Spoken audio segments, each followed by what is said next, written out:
देश को डराने की कोशिश की उस आदमी ने। पहले हिंदू मुसलमान के नाम पे डराता, बातें करता, अब दोबारा जानबूझ के अब हिंदू मुसलमान तो कर नहीं सकता, तो इन्हीं को ना ये नाम ले सकता कि जंजी थे या किसी का खुल के नाम ले सकता, फिर तो लोग पीछे लग जाएंगे। गोड़ मटोल करके उसने निशाना साधा इस देश के युवाओं पे, इस देश के उन लोगों पे जो देश के हितों की बात करते हैं। और कहा दिमागी नक्सल। बोलने की आज़ादी की सुरक्षा करना सुप्रीम कोर्ट हाई कोर्ट की ड्यूटी है, और बोलने की आज़ादी लोगों की 160वें नंबर पे पहुंच गई 180 देशों में, और लोग डरे हुए हैं। जो लोग बोलते हैं उनको डराया जाता है, कुछ को खरीदा जाता है, कोई नहीं बोलते तो उनको मुकदमे में फंसाया जाता है। इसलिए इसके लिए जिम्मेदार देश की सुप्रीम कोर्ट है। गृह मंत्री का भी इस्तीफा होगा, प्राइम मिनिस्टर का भी इस्तीफा होगा। दोनों इस देश में प्राइम मिनिस्टर और गृह मंत्री होने के लायक लोग नहीं हैं, इनसे पीछा छुटाना बहुत जरूरी है। ये असली वो है, इन्होंने अपनी पोल खुद खोल ली प्राइम मिनिस्टर ने कि दिमागी नक्सल। उसने इशारा, जब हम दूसरे की तरफ इशारा करते हैं बाकी 4-5 उंगलियां हमारी खुद की तरफ होती है, उन्होंने इशारा कर दिया कि असली दिमागी नक्सल मैं ही हूँ। लोकतंत्र में परमिशन ना देना, परमिशन ना होने का बहाना कब से बनाने लग गए। लोकतंत्र में लोगों को परमिशन लेने की कहाँ जरूरत है प्रदर्शन करने के लिए, उनको सूचना देने की जरूरत है। अगर कानून को परमिशन मांगने तक सीमित कर दिया गया तो शासन मानसिकता, तानाशाही और राजशाही हो जाएगी हावी, लोकतंत्र बचेगा नहीं। इसलिए लोगों का प्रोटेस्ट करना अधिकार है और उनको परमिशन लेने की जरूरत बिल्कुल नहीं होनी चाहिए। सुप्रीम कोर्ट के पास ये मौका है इस बात को अपने इस जजमेंट में, इस मुकदमे में ये क्लियर करने की जरूरत है। ये ड्यूटी है सुप्रीम कोर्ट की। नंबर 2, जब इतने लोग थे, आप बता रहे एफिडेविट में 30,000 के करीब लोग थे, उससे ज़्यादा थे, तो जब इतने नागरिक थे, एक तो ये कहा भीड़, ये नॉनसेंस है पुलिस डिपार्टमेंट की तरफ से या कोई भी नेता या कोर्ट अगर लोगों को, देश के नागरिकों को संबोधित करती है भीड़ से, तो ये राजशाही, तानाशाही की निशानी है लोकतंत्र की। लोकतंत्र में नागरिक होते हैं, लोकतंत्र में लोग होते हैं, लोकतंत्र में भीड़ नहीं होती। भीड़ शब्द यूज करना अपमान है नागरिकों का, नागरिकों के अधिकारों का। ये भी नॉनसेंस है, ये बिल्कुल बंद इस देश के अंदर होनी चाहिए। इतने लोग थे तो ड्यूटी थी पुलिस प्रशासन की और दूसरे प्रशासन की कि वो बताते, इंटेलिजेंस एजेंसी की, उनको बताना चाहिए था और ये कहना चाहिए था पॉलिटिकल आकाओं को, पॉलिटिकल एग्जीक्यूटिव को, मंत्री संत्रियों को, सीएम पीएम को, पुलिस कमिश्नर को कि इतने लोग हैं और लोगों के साथ संवाद करना जरूरी है, क्योंकि ये लोगों का अधिकार है और लोग अहिंसा के तरीके से अपनी बात रखना चाहते हैं। वो पार्लियामेंट पे जाना चाहते हैं। चलो पार्लियामेंट उनका नारा था, तो पार्लियामेंट क्या उनके लिए है जिसमें से ज़्यादातर बहुत सारे एमपीओं पे मुकदमे हैं, क्रिमिनल मुकदमे हैं, मुख्यमंत्रियों पे भी क्रिमिनल मुकदमे हैं। इसलिए जब मुख्यमंत्री और एमपी, एमएलए, मंत्री पे मुकदमे हो सकते हैं क्रिमिनल और वो पार्लियामेंट में बैठे हुए हैं जनप्रतिनिधि बन के, तो ये किसने कह दिया कि जिनको सो कॉल्ड हिस्ट्री सीटर या मुकदमे हैं, बेल पे हैं, बाहर हैं, वो जन आंदोलन में नहीं जा सकते, वो अपनी बात नहीं कह सकते, या उनके बच्चे प्रदर्शन कर रहे हैं उनके साथ नहीं जा सकते? ये बिल्कुल नॉनसेंस है, ये बिल्कुल गलत है, ये लोकतंत्र के सिद्धांतों के और संविधान के खिलाफ है जो ये सोच रहे। और मेरे को इस पे भी बड़ी हंसी और दया आती है कि सुप्रीम कोर्ट ने कहा कि भाई बाकी लोगों की एफआईआर उल्टी ली जाए, मगर जो हिस्ट्री सीटर हैं, जिन पे मुकदमे हैं, इस तरह के लोग अगर वहाँ गए हैं उन पे मुकदमे ना ली जाए। ये सरेआम वायलेशन है आर्टिकल 18 का, बराबरी का वायलेशन है। लोग वहाँ पे हिंसा करने नहीं गए हुए थे, लोग आंदोलन में शामिल होने के लिए अपने राइट टू एक्सप्रेशन को प्रदर्शित करने गए थे, देश के युवाओं के साथ थे। ऐसे सभी युवा, कोई भी, चाहे वो जमानत पे है अगर उसमें कंडीशन नहीं है तो कोई ऐसी, चाहे वो हिस्ट्री सीटर है, इस देश के नागरिक पहले हैं, हिस्ट्री सीटर बाद में है, ऐसे सब लोगों को अपनी बात कहने का फंडामेंटल राइट है। जो इस तरह की बात करके, और कोर्ट ने भी जो इस तरह की बात की है, मैं समझता हूँ वो संविधान के खिलाफ है। लेकिन इससे पहले भी सर्वोच्च न्यायालय ने कहा कि पैलेट गन पर पूर्णतया बैन नहीं लगाया जा सकता, आवश्यकता पड़ने पर उसका इस्तेमाल होना चाहिए। ये कौन कह रहा है कि पूर्णतः बैन लगाया जाए? उसको कानून के हिसाब से इस्तेमाल किया जाए, उसको चोरी चकारी से इस्तेमाल ना किया जाए। ऐसा कोई हालात नहीं था कि पैलेट गन चलाई जाए। पैलेट गन देश के लोगों की आवाज़ दबाने के लिए, उनके डराने के लिए, ये एक तरह से पुलिस और प्रशासन और सरकार की तरफ से आतंकवादी कार्रवाई थी। ये एक तरह से उन्होंने अपने आप को आतंकवादी श्रेणी में रखा है। ये आतंकवाद है देश के प्रति, देश को डराने के लिए, देश की आवाज़ दबाने के लिए। इसी वजह से देश के लोगों का बोलने का अधिकार हमारा 180 देशों में राइट टू एक्सप्रेशन गिरावट पे है, 160 नंबर के करीब है, दुनिया के सबसे निम्नतम स्तर पे है। किसने पहुंचाया देश को?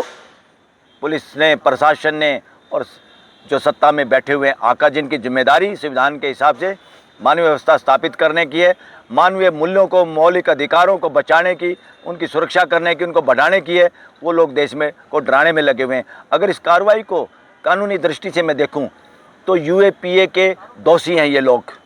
यूएपीए के दोषी कौन हैं? जो बिना कानून के हिंसा करते हैं, बिना कानून के डराने की कोशिश करते हैं देश को, और बिना कानून और षड्यंत्र और सत्ता में बने रहने के लिए जिन्होंने पैलेट गन चलाने के आदेश दिए। अगर ये पुलिस का एफिडेविट सही होता, हम मान लेते। अगर इस देश के प्राइम मिनिस्टर और होम मिनिस्टर में बयान देने की हिम्मत हुई, दोनों चोरों की तरह से पार्लियामेंट का सामना नहीं कर पाए, इस देश की पार्लियामेंट का। और दूसरा, अभी वो बाद में चलो बात कर लेंगे, उल्टा चोर कोतवाल को डांटे। प्राइम मिनिस्टर ने बेशर्मी की हद कर दी। कहाँ से? लाल किले की प्राचीर से वो नए तरह का एक सबक, दिमागी नक्सल, दिमाग, नए तरह का एक ढकोसला देश को डराने की कोशिश की उस आदमी ने। पहले हिंदू मुसलमान के नाम पे डराता, बातें करता, अब दोबारा जानबूझ के, अब हिंदू मुसलमान तो कर नहीं सकता, तो इन्हीं को, और ना ये नाम ले सकता कि जंजी थे या किसी का खुल के नाम ले सकता, फिर तो लोग पीछे लग जाएंगे। गोल मटोल करके उसने निशाना साधा इस देश के युवाओं पे, इस देश के उन लोगों पे जो देश के हितों की बात करते हैं, और कहा दिमागी नक्सल। दिमागी नक्सल कौन होते हैं? जो देश को हिंदू मुसलमान के नाम पे बांटना चाहते हैं, जो देश की एकता तोड़ना चाहते हैं, जो देश की यूनिटी, इंटीग्रिटी और सोवरेनिटी को, सार्वभौमिकता, हमारे पावर को ख़त्म करना चाहते हैं। वो प्राइम मिनिस्टर ने खुद की है। अमेरिका ने जो कहा वो बात मान ली, तो देश की सोवरेनिटी को खतरा है। प्राइम मिनिस्टर देश की यूनिटी को, इंटीग्रिटी को, चाइना ने ज़मीन दबा ली। देश की यूनिटी को हिंदू मुसलमान करके, जाति पाति करके इलेक्शन लड़ने वाले सारे लोग एक तरह से दिमागी नक्सल हैं। उनमें से टॉप मोस्ट अगर किसी का नाम आता है, नरेंद्र मोदी दिमागी नक्सल है इस देश का। सर, ये हाई लेवल की कमेटी जो बनाई है, इससे कुछ होगा सुप्रीम कोर्ट में? जो लग रहा है आपको उम्मीद है? क्योंकि सरकार के जो मंत्री हैं, केंद्रीय मंत्री रिजिजू जो हैं, वो कह रहे हैं एक भी गोली नहीं चली और किसी के ऊपर हड्डी तक नहीं टूटी किसी की। अगर कांग्रेस के टाइम पे होता इस तरीके से तो तमाम लोग घायल हुए होते। अरे वो कुछ नहीं ना अपने दिमाग से बोलता, उसको जो लिखा आता वो पढ़ता है। वो पपेट है, वो एक तरह से पपेट है। ऐसे लोग ज़्यादातर बीजेपी में, बीजेपी और आरएसएस के पपेट हैं। इनको जो लिख के दिया जाता है वही बोलते हैं बस। ये सारे खतरा है देश के लिए, देश की यूनिटी के लिए, इंटीग्रिटी के लिए, भाईचारे के लिए, बंधुत्व के लिए खतरा है। देश के भाईचारे, बंधुत्व के लिए, देश की एकता, अखंडता के लिए सबसे ज़्यादा अगर कोई खतरा है आज के दिन तो प्राइम मिनिस्टर नरेंद्र मोदी और उसका गृह मंत्री अमित शाह हैं। बताइए, किरण रिजिजू ने कहा कि मुख्यतः ये दिमागी नक्सल का शब्द जो देश के टुकड़े टुकड़े करना चाहते हैं उनके लिए किया गया है। इसलिए दिमागी नक्सल की टीम का हिस्सा है रिजिजू, जो हिंदू मुसलमान करने वालों के साथ लगा हुआ, चिपका हुआ है, उनका चेला चाटा बना हुआ है। उसको शर्म नहीं इस बात की। वो आता है बौद्ध, उससे बौद्ध रिलीजन, मैंने सुना है कि वो बौद्ध रिलीजन में विश्वास करता है, जो शांति, अहिंसा, भाईचारे का रिलीजन है। और वो भाषा किसकी बोल रहा है? आरएसएस, बीजेपी की, जो देश को तोड़ना चाहते हैं, लगातार तोड़ने में लगे हुए हैं। जहाँ की यूनिवर्सिटी में बच्चों का मानसिक गुलाम और दिमागी नक्सल बनाए जाते हैं। ऐसे सारे लोग जो अलग अलग दलों के अध्यक्ष और अलग अलग तरह के संगठन बनाए हुए हैं, हमारे देश के बच्चों को, आम घरों के बच्चों को इन्होंने दिमागी नक्सल बनाने की इंडस्ट्री जो है आरएसएस और ये जो लोग, ये उनको दिमाग कलोज करते हैं। जिंदा इंसानों की कोई कदर नहीं और कथा कहानी मुर्दों के गड़े मुर्दे खोदने का ही काम करते हैं। सर्वोच्च न्यायालय ने आज छात्रों के हित में क्या फैसला सुनाया है? क्या सच में उन छात्रों को न्याय मिलेगा जिन पर लाठीचार्ज हुआ, पैलेट गन बरसाए गए? अब छात्रों को न्याय सुप्रीम कोर्ट को देना होगा, ये ड्यूटी है। और छात्रों को अब न्याय लेने से भी पहले उनको पता चल गया न्याय लेना कैसे है।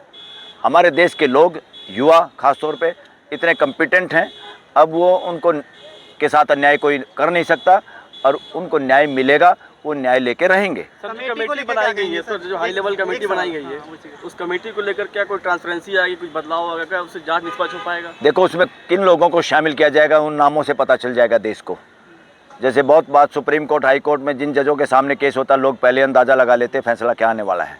कमेटी में भी पता चलेगा ईमानदार लोग हैं या पपेट लोग भरे जाएंगे, वो पता चल जाएगा, देश के सामने आ जाएगी बात। और ये कमेटी वमेटियाँ लंबी ऐसे चल के गोलमोल करने के लिए अब सुप्रीम कोर्ट अपने संज्ञान में लेके खुद उस पर निगरानी रखेगी तो कुछ ना कुछ न्याय जरूर होगा देश के साथ। सरकार मान नहीं रही है, जैसे कि क्या हुआ, क्या क्यों हुआ। तो लगता है कि अब गृह मंत्री के ऊपर जो जिम्मेदारी लोग डाल रहे थे, गृह मंत्री के इस्तीफे की मांग कर रहे थे, तो क्या वो दब जाएगा? क्योंकि नहीं कुछ हुआ है। अरे ये नहीं दबेगा, बिल्कुल नहीं दबेगा। गृह मंत्री का भी इस्तीफा होगा, प्राइम मिनिस्टर का भी इस्तीफा होगा। दोनों इस देश में प्राइम मिनिस्टर और गृह मंत्री होने के लायक लोग नहीं हैं, इनसे पीछा छुटाना बहुत ज़रूरी है। ये असली वो हैं, इन्होंने अपनी पोल खुद खोल ली प्राइम मिनिस्टर ने कि दिमागी नक्सल। उसने इशारा, जब हम दूसरे की तरफ इशारा करते हैं बाकी 4-5 उंगलियां हमारी खुद की तरफ होती है, उन्होंने इशारा कर दिया कि असली दिमागी नक्सल मैं ही हूँ, जो इस देश को हिंदू मुसलमान करके इतने दिनों से बांट के सत्ता में हूँ और सत्ता में बने रहने के लिए नए नए बातें छोड़ के देश को डराने की कोशिश है। देश को ये डराने की, ये युवा जो हैं, ये जो लोग बोलते हैं खुल के, ये देश के दुश्मन हैं और ये आपके लिए खतरा है। ये लोगों में गलत मैसेज, ये डराने की भाषा है। असल में इस देश में नक्सल के नाम पे जो मरे हैं वो नक्सलवादी नहीं, असल बात में सत्ता में बने रहने वाले जो लोग अपने लालच में सत्ता में लोगों की आवाज़ नहीं सुनते, उनको मजबूर किया जाता है कि वो गलत रास्ते अपनाते हैं और गलत रास्ता अपनाते ही उनको नक्सलवादी, आतंकवादी कह के मारने की जो चेष्टा होती है। हमारी पुलिस, पैरामिलिट्री और इंटेलिजेंस का दुरुपयोग करके इस देश के बहुत सारे असंख्य युवाओं की हत्याएं हुई हैं और वो भी अच्छा नहीं है। वही लोग फिर वो युवा, भटके हुए युवा कई बार अपनी सुरक्षा में डर के मारे मिलिट्री, पैरामिलिट्री और इन पे हमला करते हैं, जो उचित नहीं है। मगर संवाद करते तो देश में एक भी मौत ना लोगों की करनी पड़ती, ना लोग कोई हिंसा पुलिस और पैरामिलिट्री के प्रति करते। सर, आपने कहा कि छात्रों पर हमला हुआ, तो क्या उसकी सजा इस्तीफा है या फिर कोई कानूनी कार्रवाई होनी चाहिए मोदी अमित शाह पर? अरे आप भी अधूरी कह रहे हैं। अमित शाह की क्या हिम्मत है, पैलेट गन चला देगा जब तक सरदार नहीं कहेगा। तो मतलब पीएम मोदी ने कहा? यस, सरदार ने कहा है। सरदार ने अपने सूबेदार को कहा, सूबेदार ने अपना पुलिस कमिश्नर को कहा और नीचे सारे लोग फॉल इन लाइन। हमारे देश की तो पुलिस, हमारे देश की पुलिस, पैरामिलिट्री, इंटेलिजेंस एजेंसी का अभी लोकतांत्रिकरण नहीं हुआ है, संवैधानिकरण नहीं हुआ है। ये अंग्रेजों की पुलिस, राजाओं के लठैतों की तरह इनका दुरुपयोग होता है। हमारे लोग मिलिट्री, पैरामिलिट्री, इंटेलिजेंस के रोते हैं कि हमारा कैसे मिसयूज हो रहा है, मगर फिर भी दबाव में, नौकरी के दबाव में, ये दबाव में, अब उनमें से भी काफ़ी लोग अब दबाव में नहीं आ रहे हैं और खुल के कोई रिजाइन कर रहा है, कोई खुल के बोल रहा है। बहुत बार ऐसा होता है, बहुत बार ऐसे पुलिस वाले, पैरामिलिट्री, इंटेलिजेंस वाले सुप्रीम कोर्ट के वकीलों से, हाई कोर्ट के वकीलों से मिलते हैं और अपने दिल की और अपने मन की बात बताते हैं। तो सर्वोच्च न्यायालय के हिसाब से देश के प्रधानमंत्री और देश के गृह मंत्री पर क्या कार्रवाई होनी चाहिए? मैं तो पहले भी कह चुका हूँ, यूएपीए में मुकदमा दर्ज होना चाहिए। आतंकवादी जुर्म में अंदर होना चाहिए इनको, जिस तरह से शर्जील इमाम और उमर खालिद को बंद किया हुआ है। लेकिन सर, दिल्ली पुलिस तो कह रही है अतिरिक्त बल का प्रयोग हुआ ही नहीं, तो जब गृह मंत्रालय फिर कैसे मानेंगे? फिर जब स्वीकार नहीं होगा तो सुधार की उम्मीद कैसे कर इनके स्वीकार करने से क्या होगा? चोर तो झूठ बोलेगा कि मैंने चोरी नहीं की। ये तो अदालत को देखना है, दूसरी साइड के वकीलों का डॉक्यूमेंट प्रस्तुत करने, उसके आधार पर फैसला होगा। इनके कहने से क्या होता है? सर, आप सुप्रीम कोर्ट में खड़े हैं, आपको भरोसा है न्याय मिलेगा सुप्रीम कोर्ट से? सुप्रीम कोर्ट से भरोसा तो है, 100% भरोसा नहीं है। 100% भरोसा इसलिए नहीं है, सुप्रीम कोर्ट, हाई कोर्टों ने इस देश का भरोसा खोया है। क्यों खोया है? क्योंकि बोलने की आज़ादी की सुरक्षा करना सुप्रीम कोर्ट, हाई कोर्ट की ड्यूटी है और बोलने की आज़ादी लोगों की 160वें नंबर पे पहुंच गई 180 देशों में और लोग डरे हुए हैं। जो लोग बोलते हैं उनको डराया जाता है, कुछ को खरीदा जाता है, कोई नहीं बोलते तो उनको मुकदमे में फंसाया जाता है। इसलिए इसके लिए जिम्मेदार देश की सुप्रीम कोर्ट है। सबसे ज़्यादा जिम्मेदार अगर लोगों के बोलने की आज़ादी छीनने का और इंडेक्स गिरने का है, सुप्रीम कोर्ट खुद जिम्मेदार है।